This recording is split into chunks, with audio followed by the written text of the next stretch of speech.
ಎಲ್ಲರಿಗೂ ನಮಸ್ಕಾರ. ನಾನು ನಿಮ್ಮ DVG ವಾಯ್ಸ್ ಕರಿಯಪ್ಪ. ಇವತ್ತು ಏನು ಈ ಪರದೆ ಮೇಲೆ ಕಾಣಿಸ್ತಾ ಇದೆ, group of company, confident group of company MD ಎಷ್ಟೋ ಸಾವಿರಾರು ಬಡ ಮಕ್ಕಳಿಗೆ ಶಿಕ್ಷಣದಲ್ಲಿ ಅತಿ ಉನ್ನತ ಸ್ಥಾನಕ್ಕೆ ಹೋಗ್ಲಿಕ್ಕೆ ಮೂಲ ಕಾರಣಕರ್ತರು. ₹1 ಸಾಲ ಪಡೆಯದೆ ತನ್ನ ಕಾನ್ಫಿಡೆಂಟ್ ಕಂಪನಿ ಗ್ರೂಪ್ ಕಂಪನಿಯನ್ನು ಕಟ್ಟಿದ ಮೊದಲ ಭಾರತೀಯ. ಅನಾಥ ಮಕ್ಕಳ ಶಿಕ್ಷಣಕ್ಕಾಗಿ 1 ಕೋಟಿ ದೇಣಿಗೆಯನ್ನು ಪ್ರತಿ ವರ್ಷ ಕೊಡುತ್ತಿದ್ದ ಕೋಟ್ಯಾಧಿಪತಿ DR ರಾಯ್.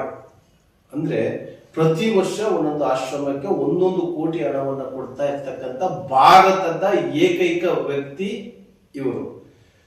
₹1 ಸಾಲ ಪಡೆಯದೆ ಇವತ್ತು ಯಾರಾದ್ರೂ ಒಬ್ಬ ವ್ಯಕ್ತಿ ಒಂದು ಕಂಪನಿಯನ್ನು ಅಥವಾ ಒಂದು ಇಂಡಸ್ಟ್ರಿಯನ್ನು ಅಥವಾ ಒಂದು ಏನೋ ಒಂದು ಮಾಡಬೇಕು ಅಂತ ಹೇಳಿದ್ರೆ ಮೊದಲು ಬ್ಯಾಂಕಿಂದ ಎಷ್ಟು ಸಾಲ ಸಿಗುತ್ತೆ, ಸರ್ಕಾರದಿಂದ ಎಷ್ಟು ಸಬ್ಸಿಡಿ ಸಿಗುತ್ತೆ ಅನ್ನೋ ಒಂದು ವಿಚಾರ ಇಟ್ಟುಕೊಂಡು ಒಂದು ಕೈ ಹಾಕ್ತಾರೆ.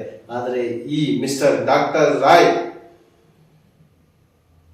ಇವತ್ತಿನವರೆಗೂ ₹1 ತಗೊಳ್ಳದೆ ಕೋಟಿಗಟ್ಟಲೆ ಹಣವನ್ನ ಸಮಾಜಕ್ಕೋಸ್ಕರ ಕೊಟ್ಟಿರ್ತಕ್ಕಂಥ ವ್ಯಕ್ತಿಗೆ, ಅವರ ಕುಟುಂಬಕ್ಕೆ ದೇವರು ಆರೋಗ್ಯ, ಐಶ್ವರ್ಯ, ಆಯಸ್ಸು, ಯಶಸ್ಸನ್ನು ಕೊಡಲಿ ಅಂತ ಹೇಳಿ ನಮ್ಮ DVG ವಾಯ್ಸ್ ಮೂಲಕ ನಮ್ಮ ತಂಡದೊಂದಿಗೆ ಅವರ ಕುಟುಂಬಕ್ಕೆ ಶಾಂತಿಯನ್ನು ಕೋರ್ತಾ ದೇವರಲ್ಲಿ ಬೇಡಿಕೊಳ್ತಾ ಇದ್ದೀವಿ. ನಮಸ್ಕಾರ.